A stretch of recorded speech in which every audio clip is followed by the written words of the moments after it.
మూసీ సుందరీకరణ పేరుతో సీఎం రేవంత్ రెడ్డి మోసం చేస్తున్నారన్నారు మాజీ మంత్రి హరీష్ రావు. పేద ప్రజల ఇళ్లను కూల్చివేస్తామని ప్రభుత్వం ఇబ్బందులు పెడుతోందని ఆరోపించారు. పేద ప్రజల కన్నీరు మున్నీరవుతున్నారని, వారి రోదన చూసైనా సీఎం రేవంత్ గుండె కరగటం లేదన్నారు. సీఎం రేవంత్ రెడ్డికి కూల్చటం తప్ప నిర్మించటం రాదని, హైడ్రా పేరిట చేస్తున్న డ్రామాలు వెంటనే ఆపాలన్నారు. పేద ప్రజల తరపున అసెంబ్లీలో ఈ విషయంపై ప్రభుత్వాన్ని నిలదీస్తామన్నారు మాజీ మంత్రి హరీష్ రావు.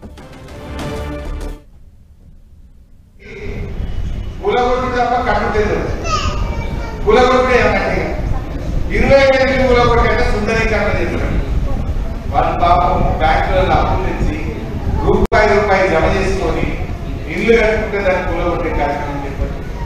భూమి పండించేదా, 10 మందికి ఉద్యోగం వచ్చేదా, ఏమన్నా రైతులకు నీళ్లు బాగేదా, బతుకులు బాగుపడేదా అంటే సుందరీకరణ.